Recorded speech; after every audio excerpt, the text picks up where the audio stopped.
Hello, I'm Lane Hartzell, and I'm here with Professor Thomas Poge of Yale and the HIF, and also Dr. Alexander Krave of Havelho Hospital in Berlin. Hi, Thomas. How are you today? Hi, Len. Doing fine. How are you? Good. We want to talk to you today about incentives for new technology production, particularly pharmaceuticals and green technology. And I'm going to let Alexander talk about or ask you about the HIF, the Health Impact Fund first. Yes, thank you for having the chance to ask a few questions. Can you briefly describe the Health Impact Fund? Yeah, the Health Impact Fund is an alternative mechanism for incentivizing pharmaceutical innovation, alternative to the standard one, which is patents or temporary monopolies. It would be optional so that pharmaceutical innovators have a choice. They can either exploit their usual patent rights, or they can register their new pharmaceutical with the Health Impact Fund. If they choose the latter option, they have to forego any markups and licensing fees, but in exchange, they get annual premiums that are proportional to the health gains that their medicine is achieving in the world. Can this be applied to the distribution of vaccines, say, perhaps patents versus ending the pandemic? Absolutely, yes. And you see, with the current pandemic, we have at least two problems. One problem is that there are many people in the world who are very, very poor, and pharmaceutical companies are not going to want to produce a lot of vaccine for these very poor people unless they are sure that they're going to be paid for that. So what the Health Impact Fund approach does, it says that you are not getting paid only for the sale, but you get an additional reward for the health impact that your medicine produces, including the impact on third parties. So if people get vaccinated, then other people are not going to get infected by these people. And that health gain is also credited to the innovator. So you can make a lot of money even with poor people. You simply improve their health, you get paid for that. And then for externalities, for third-party effects, you get paid again. So that's one thing. The other thing is that under the present system, pharmaceutical companies get paid according to their monopoly. They have a monopoly. Nobody else can compete with them. So what they're hoping is that they can get a high markup in addition to the cost of producing the medicine. And of course, to get a high markup, you want your product to be as scarce as possible, right? So that everybody's competing to get it. And that's what we had with the vaccine. We had the pharmaceutical companies organizing a competition among the richer countries, saying if anybody wants to jump the queue, if anybody wants to get the vaccine first, you have to pay extra. And that, again, will slow down the production and distribution of the vaccine because of this artificial scarcity. The pharmaceutical innovators are not in a hurry to manufacture a huge amount of stuff, because if they manufacture a huge amount of stuff, they cannot maintain high prices. I have a question for both of you. There's an article out today in the I think it was the Financial Times. The medical experts are saying, I mean, the researchers are saying, the ones doing the actual research, and clinicians, I guess, they say that you don't need an add-on booster, that we really want to get this spread out and distributed. Can you talk about that, Thomas? How to get this out there in this distributed mechanism, right? So the funding that we have now in the particular system is good for innovation, but we want to get a distribution in this. We're not talking about golf clubs or tennis rackets. We're talking about vaccines. Yeah, so I don't have the competence to say to what extent that is true. I'm completely convinced that any given dose of vaccine is better spent being given as a first dose to a frontline health worker in Africa than as a third dose to somebody like me who's sitting in front of a computer. That much is completely obvious, right? But again, think about the incentives that pharmaceutical companies have. They would much rather sell any doses that they have to people like me and get very well compensated rather than sell the same doses to people in Africa, where it's dubious how much money they can charge for it. And they come under a lot of public relations pressure if they charge too much. The data from Israel, which I recently read, suggests that, as Lane said, a third dose may not be necessary. Additional information from a case of a booster shot for old people in a retirement home in, I believe, North Rhine-Westphalia suggests that that even might be harmful.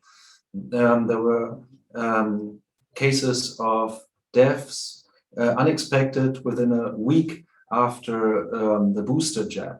But that information has to be examined. There is a red warning letter issued now for a third vaccine jab in North Rhine-Westphalia circulating amongst doctors. So I think with that single incident, which has to be examined more, and the data from Israel, from what we know now, is that a booster jab is probably not necessary and perhaps even dangerous. We don't know yet.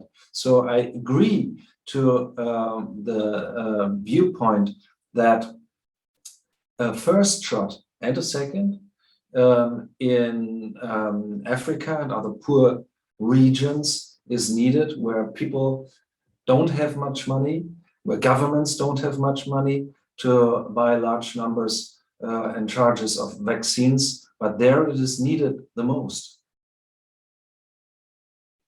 Let me move on to another application of the same kind of model. So we have medicine, and of course, we need vaccines and medicines, which the HIF also does regular medicines too. But moving over into other technologies, so we definitely need green technology, both the developed world, as you were talking about, the poor, what we would call the poor, or the global south, or whatever you want to call it. This really is one whole system that we're working with. So there's a kind of an immune commons, you might say, that's global. And there's also climate change and an atmosphere that's a commons that we use. And so bringing it down from that kind of abstraction to real world distribution of green technology, you've written, in the past, you wrote what was it, the Global Resources Dividend. You had published notes on that. And I think that has more developed into something more tangible now with the Green Innovation Fund for Technology, or a gift. Can you talk about this one in the same kind of model that you're doing with the HIF? Yeah, essentially the problem that I mentioned about pharmaceutical innovation is a perfectly general problem that concerns all different kinds of innovation. If you reward innovation by allowing the innovator a monopoly for a certain period and then allow them to mark up the price, then of course you are thereby impeding the diffusion of the innovation. Fewer people are going to use it if it is expensive than would use it if it is cheap, right? And that concerns a lot of poor people first and foremost, for whom the difference in price can be prohibitive. So in the case of green technologies, you have, predictably, India is not going to build the latest super duper coal-fired power plants. And China is doing it for the most part, and they're paying $1.5 million for each boiler that they build on principles of Matsui Babcock, a Japanese patent holder. So they fork over $1.5 million per boiler, which is about $6 million per coal-fired power plant. And the Indians are saying, no, thank you. We are not doing that. We are going to use the older technology, and too bad it's going to create 30% extra pollution, which is air pollution and also global warming pollution, greenhouse gas pollution. So that's, again, a disastrous result, not just for India, but for the whole world. You know, how stupid are we to say that if they want to clean the air and use cleaner, better green technologies, then they have to pay us a lot of money, thereby deterring them from doing it. There's one more thing I mentioned earlier in connection with the pharmaceuticals, that there is no sensitivity to the third-party effects, the externalities, right? So a good effect of you being vaccinated is that you are not going to infect other people, or you're much less likely to infect other people. In green technologies, the third-party effects are overwhelming. So when you install in your car or in your power plant or whatever, some green device that reduces the pollution, then you get 1/8 billionth of that benefit. And the rest of the benefit goes to all over the world and even to future generations. Now, people who make decisions, am I going to buy a very expensive green technology or not? Those people are going to think first and foremost of themselves, maybe of their family, maybe even of their neighbors, but they're not going to think of all the other 8 billion people, and they're not going to think of future generations. They're not going to give a lot of weight to that. And so, again, green technologies are underutilized. We invent these things, we have them, and then we make them so expensive that people are not going to use them. So that's the problem. The Green Impact Fund, or GIFT as we call it, Green Impact Fund for Technologies, is designed to rectify that problem. It basically says to the innovator, if you are willing to sell your innovation at no more than what it costs you to make it, at a non-profit price, then we will pay you annual rewards that are proportional to the pollution that you keep out of the atmosphere. So for every ton of CO2 equivalent that you avert from the atmosphere, you will get a certain reward, and that will be the replacement of what you would otherwise get, namely the big markup or the licensing fee or whatever. Let me challenge this with I think probably what a lot of people would say is, how do you pay for this? People will say this needs to be in the free market, in the private enterprise, not coming from the governments. How does this challenge get taken up? Because clearly the private sector is not producing at the level that it needs to and distributing, correct? Yeah. So the first thing to say there is the patent system isn't a free market. It's the government coming in and protecting innovators by saying, we will forbid anybody else from copying their innovation. That's not a free market. That's the very opposite of a free market. It's the heavy hand of government preventing generic manufacturers from producing vaccines and medicines and all the rest for poor people. So I'm basically saying, instead of having this one government intervention, we should have a different one, a much smarter one, that would give us much more diffusion for the same innovation effort.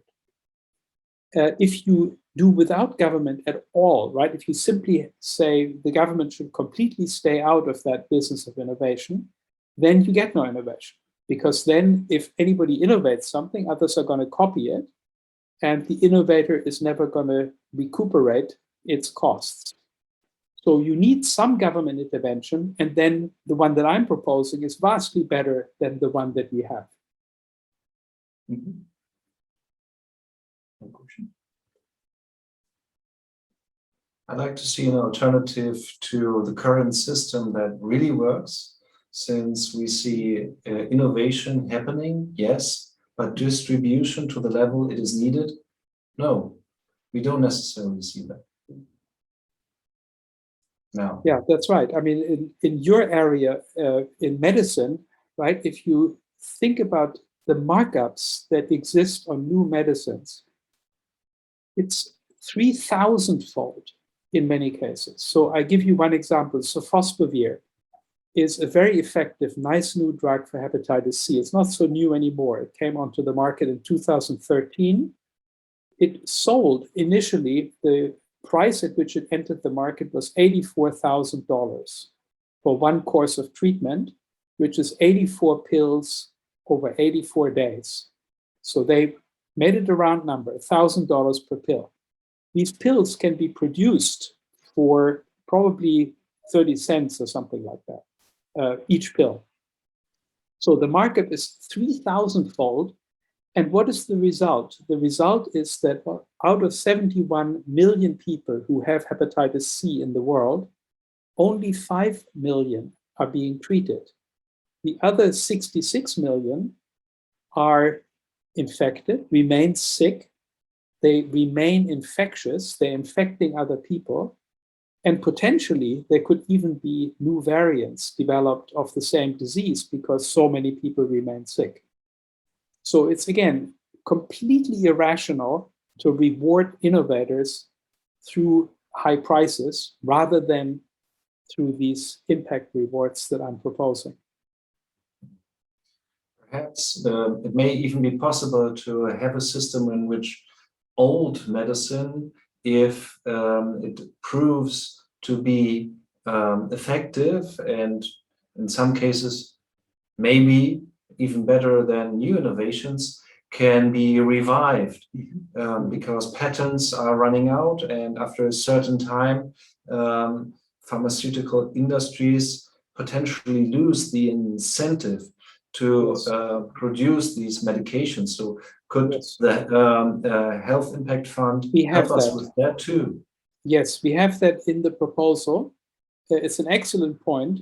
And basically what happens today is you can get a patent for a new application of an old medicine if you run clinical trials and so on. But the problem is that doctors are not going to prescribe the medicine for the new purpose when it's very expensive, but they're going to prescribe the medicine for the old purpose where the patent has already expired. And so in the end, the incentive isn't there. With the Health Impact Fund, the incentive is there. So we would say, if you have a new idea about how to use an old drug, then by all means, bring it to us and you will be rewarded. Here, there's no effect on the price. The drug is cheap, but there is a reward that is based on the health impact that is achieved by using the old drug for the new purpose. Yeah, that's a really interesting application of this, because really it's a matter of applying clear thought, articulating this to the policymakers and to the public, and showing people that, look, we already have incentives in place. Why don't we just incentivize something even better to get better distribution? Yeah. Thank you so much for taking your time to meet with me tonight and to talk about new innovation. I appreciate it. Very good.